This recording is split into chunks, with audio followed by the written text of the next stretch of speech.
Hey guys, what's up? It's Joe from Sage Dragon. Just wanted to stop in today and talk about uh, something that's very near and dear to me. And it's something that I understand intimately, deeply. I have been a massage practitioner for going on 12 years. Actually, just past 12 years in June this year. And so, first and foremost, the first thing that I've always done in my career has been a body worker of sorts, and fixing people, getting people back to work. That's what I do. That's what I enjoy doing. That's why I joined the army in the first place. Was to just get my hands on as many broken bodies as possible, especially if they were going to be, active athletic bodies. I figured why not. That's why I didn't mind going infantry because, again, most access to broken bodies. So nowadays, one of the things that I do, my time is broken up between about three things. One being fitness training, personal training, GPP, which is general physical preparedness, stuff like that. Another third is consulting on like injury recovery, leading into meets, peaking, stupid shit like that. Stuff that doesn't require me physically in the same place with you. We can do it on paper. We can like talk it through. It's pre-planning shit, stuff like that. And then the other third of my time is spent at martial arts gyms, fixing broken fighters, because at this point now I've got the skills to do it, so why not use it, So I'm talking with one of my fighters the other day. Well, sort of. He's not a fighter, but he's a BJJ guy, retired army dude. So he's fucking beat to shit, right? But he's like in his, I don't know, late 30s, early 40s. He's probably 36 to 44 range. And I'm trying to explain to him the different approaches in getting him back to work that I'm going to take versus what he's going to hear from the VA medical guys, right? And the biggest thing they're going to tell him to do is, take his naproxen and,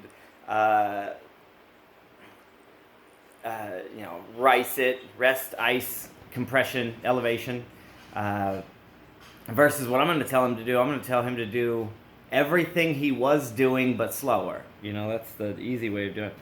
I'm going to tell him to reclaim as much of the movement patterns and body positions that he needs to be in. But a lot of us are so conditioned by Western medicine that one of the conversations that is really difficult, because there's just not a lot of synonyms around it, there's not a lot of work around, there's not a lot of conversation. We avoid it so much, we even avoid the conversation about it, and that's pain. So one of the things that's always missed for a lot of people, except for those among us who tend to be a little bit higher in physical intelligence, those are the people who are like little micro taskmasters. They can like watch somebody do some shit one time, and then they're at home practicing, and they're all they've seen it, they're doing it. So people who aren't highly physically intelligent, their intelligences tend to lie in other places. They don't really get to have the conversation with some people, and so we always only use a capital P, capital P single word when we talk about pain. But like, there's so many types of pain, especially pain during fitness, especially pain during physical activity. Your pain is your signal.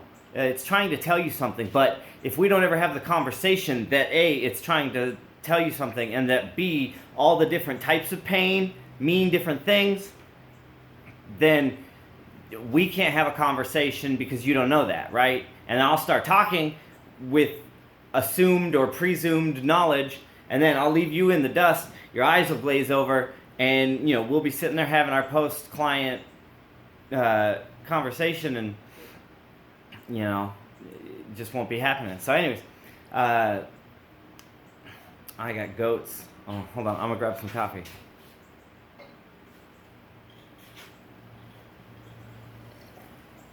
Well, my goats are distracting me.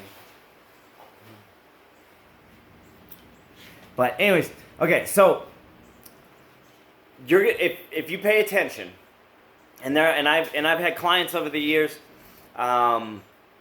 who have greatly differing experience with pain and on and off and intensity on and even turning off. I had a lady early in my career who would get these cluster headaches that would slowly ramp up, and then the last one was so bad it would physically drop her to her knees if she was standing, right? And then I had another dude who was in a motorcycle accident, and pain, the signal, the sensation of the pain of the nervous system lighting up like a Christmas tree, as he used to describe it, was just always on. It was just always on. Those pain receptors were just always turned on for him now. And he had a weird injury. Like, it was weird that he didn't tear anything because his hands never let go of the front bars. He went up and over his like Chips style window, and he like headbutted his own headlight, and then came back, like slingshotted back into that position by his arms that never let go. Like, and he didn't tear it. He didn't tear no shoulder girdle, no rotator cuff was torn. He didn't have no back muscles torn. Biceps was fine. Forearms were fine. It's crazy. But what he was left with was, like I said, his pain signal was just always on. So anyways, I'm talking to my roller last night, and he's just telling me, he just wants to do anything he can to get back to rolling. And I said, okay, do you want that option, or do you want the option that takes a little bit longer, that gets you back to rolling, and you never end up here on the sideline because of some dumb shit injury ever again? And he said, I can do that. Right? I was like, what a concept. What a concept. Like, we can get you back and then back to like where you should be. We can? That's crazy. And so I started asking him about the pain. Well, what is this pain? Broke neck. What's this pain you're telling me about? Oh no, man, it's just pain.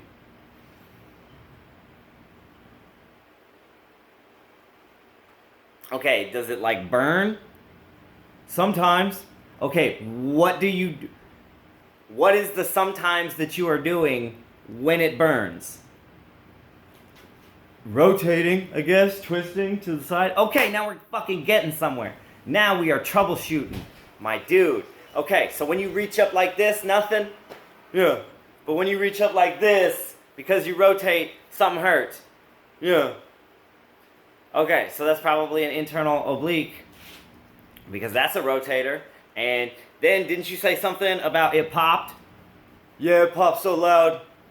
It popped so loud, the guy I was rolling with, he heard it, or felt it, or both. And you didn't stop, like you just kept rolling, didn't you? For like half hour.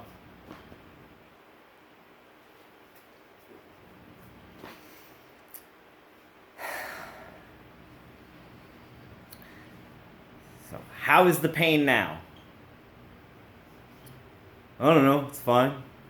Mind you, we're not standing, we're sitting in those like keep your parents content while they watch your taekwondo class chairs that hold your ass like below your knees. They're very comfy. You cannot escape them though. You're not getting out of those chairs until it's time to go. And so we're seated, and so there's no pressure on he's not load bearing. He doesn't have to brace. I said, okay. So I asked him, take a full deep breath in and brace in this position. And he got a chest breath and didn't move his tummy, nothing. Didn't breathe down there, so I was like, breathe all the way down. And he opened that up and he said, ow. And I said, ow, what? He said, it hurts. I said, it hurts how? He said, it like stabbed. I was like, okay. Is stabby the same as Bernie? No. Okay, so that's telling us two things. All right? That's telling us two things. Because I will tell you, I, as a massage practitioner, 12-year individual studying anatomy and touching different sheets and layouts of tissue, that Bernie is very different from stabby. Stabby could mean you've taken it to its stretch capacity. Now for him, he didn't have a very deep expanse in his breath. So that tells me if he's reaching a new full capacity and getting a like, right? Little sharpshooty. It could also mean a ribs out, and we're going to assess that later. But we were just doing a consult, so there was no hands-on. Could mean it's a ribs out, but I haven't assessed that physically. Could mean he's at his stretch capacity. That could be something he could work on at home. He could be doing breathing drills to work on, because your diaphragm is going to tie into, loosely, your internal rotators. If nothing else, it's going to get us some compensation room through the thoracic cavity in order to expand these things. But the point is that the pain signals, if we identify sharpshooty from Bernie, from dull achy, from numb tingly, from pins and needles, all these different pain sensations are telling us stuff. We're also going to have different pains during a workout, during a match, during a whatever. And the sooner we start to catalog these in our mind and start to identify that each one is trying to tell us something, the sooner we're going to increase our own physical intelligence. For those of us who don't naturally have a lot of it, it's movable. It's like any other skill. It's like if I taught you land nav and orientation, eventually you would start looking at geographical maps differently. Like, it's a skill. You can learn it. You can get better. You can start to expand your own being by expanding your abilities and capabilities. That's what GPP is. So, anyways, that's my ending note for the day. I hope you guys got some value out of it. Have a great day. Stay healthy. Peace.